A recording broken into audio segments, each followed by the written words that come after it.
Happy birthday to me. Last Friday marked the 1-year anniversary of me doing this.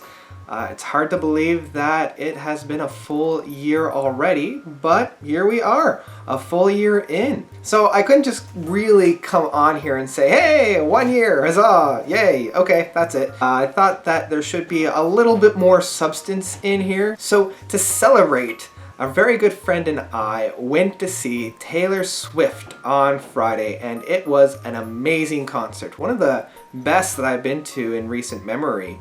One of the best parts was you got like this little bracelet thing that would light up, and it was synchronized with everybody else in the audience. So the audience played as much of a light show as the actual light show itself. So I thought that was a really good thing. And it was at this concert that I really started to think and evaluate what it is about her music that I like so much. Because on the surface, her music is something that I really shouldn't like. The musical content isn't overly that deep. All of her song structures are very similar. It's music to sell to the masses. On almost a principle level, I don't like those kinds of songs, and yet I love everything that Taylor Swift does. It really got me thinking of why I started listening to her in the first place, what it was that got me listening to Taylor Swift. And about 3 years ago, I believe it was, that friend that I went to the concert with suggested that I take a listen to her music. She kind of did it offhandedly, right? Like, oh, here's this guy that only listens to metal and prog and all those really heavy stuff. There's no way he's going to like this. But she's always really encouraging me to branch out and listen to different things. So I did. I took her up on the challenge and I downloaded her Red album. The music itself was alright. You know, I liked a lot of those really radio-friendly ones like 22, I Knew You Were Trouble, We Are Never Getting Back Together, the staple radio-played songs. But I noticed that while I was listening to this album, it kept coming back to the friend that had recommended it to me. And while I was listening to it, I kept thinking, okay, so this is what she was talking about. This is the music that she listened to. It was like she was there listening to it with me. And each time I would listen to that particular album, that memory was associated with her. And so that's really why I started to really connect with it, because then I remembered, okay, there was that outing that I had with that individual that I really enjoyed. I really had a good time with. I was at a very positive moment in my life.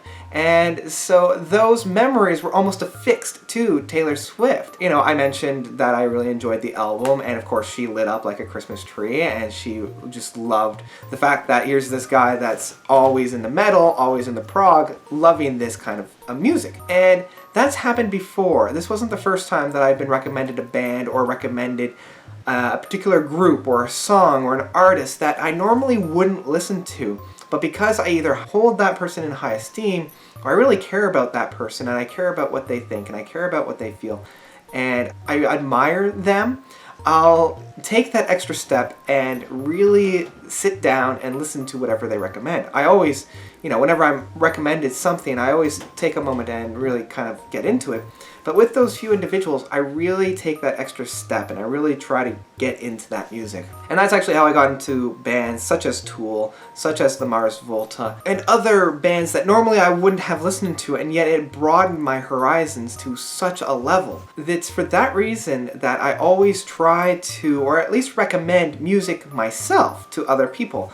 I always say, have you listened to this album? This is one of my favorite albums. You should really take a listen to it. I do this as a counter to an attitude that we used to have. I don't think we have it too much anymore, but we used to have this attitude that there was this ownership of music if you heard it first, or this artist or album or group is very obscure and nobody knows about them, and I want to keep it that way. I don't want anybody else to know about it.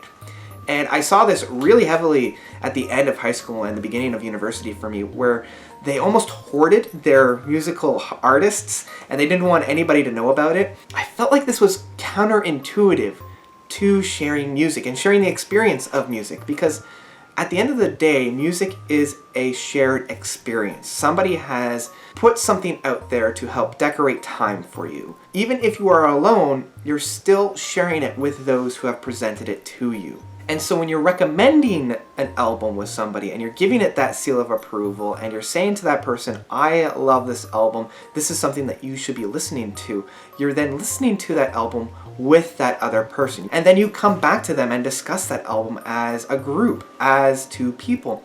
And that's when you really get to share music. And that's when you really get to connect over music. And I think that kind of mentality, that hoarding of the music, destroys that connection. It destroys that relationship that you would have with music. And I am very glad to see that that isn't necessarily the case anymore. I'm not seeing too many people hoarding music as often. And I'm very pleased to see that it was a dissemination of that kind of mentality. And now we're back to sharing music. And for some reason, that just came to me while I was watching Taylor Swift. It was that whole 160, right? Because I had recommended this other individual, one of my favorite bands at the time, Gazpacho, especially the two albums Night and TikTok. She immediately connected with those. And I don't know, the sense of joy that brought me, that this musical expression is it connects with me very, very well. And yet it seems to, perhaps not connects to the same level, but at least she felt something while listening to it. That reaffirmed my own musical tastes. And I'm sure she gushes all the time whenever I say that I've connected with Taylor Swift. So it's that mutual pairing, that mutual love of sharing music. And really, that's all I really wanted to say for this 1-year anniversary kind of editorial, shall we say. And it's really for that reason that my next actual musical review will be of my favorite album of all time. And so this is a little bit of a teaser video to that as well. It is what got me into loving music to the extent that I do. And that's it. Thank you guys so much for tuning in. Thank you guys for following me this long. It's been an amazing ride and I plan to do this for as long as I possibly can. That's it. Notes out.